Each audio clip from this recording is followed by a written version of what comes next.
வலிந்து காணாமல் ஆக்கப்பட்டோருக்கு உடனடி தீர்வு வழங்கப்பட வேண்டும் என்பது உட்பட 10 கோரிக்கைகளை முன்வைத்து முன்னாள் போராளி ஒருவர் சாகும் வரையான உண்ணாவிரத போராட்டத்தை முன்னெடுத்துள்ளார். ஒரு காலினை இழந்த முன்னாள் போராளியான அழகரத்தினம் வனகுலராசா என்பவரே முள்ளிவாய்க்கால் நினைவு முற்ற வளாகத்திலேயே இன்று காலை இப்போராட்டத்தை ஆரம்பித்தார். உலக நாடுகளின் கவனத்திற்கு நீர் உணவு இல்லாமல் அழகரத்தினம் வனகுலராசா சாகும் வரை உண்ணாவிரதம். தமிழன் இல்லாத நாடும் இல்லை, தமிழனுக்கு என்று ஒரு நாடும் இல்லை. எனவே தமிழனுக்கு தனி அரசாங்கம் தேவை. தனது கோரிக்கைகள் தொடர்பில் நியாயம் கிடைக்கும் வரை போராட்டம் தொடரும் என அவர் அறிவித்துள்ளார். வலிந்து காணாமல் ஆக்கப்பட்டோருக்கு உடனடி தீர்வு வழங்கப்பட வேண்டும். மாவீரர் துயிலும் இல்லங்களில் அமைக்கப்பட்டுள்ள ராணுவ முகாம்கள் உடனடியாக அகற்றப்பட வேண்டும். பிரதேசவாதம் முற்றாக ஒழிக்கப்பட வேண்டும் என்பதையும் அவர் வலியுறுத்தியுள்ளார். காணி மற்றும் வீடு இல்லாதவர்களுக்கு காணி வீடு வழங்கப்பட வேண்டும். இலங்கையில் யாசகம் வீதம்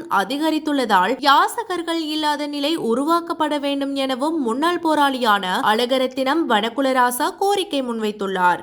எனக்கு எழுத்து மூலம் மக்கள் மத்தியில் தரும் வரைக்கும் நான் சாகும் வரை உண்ணாவிரத போராட்டத்தை கைவிடப் போவதில்லை.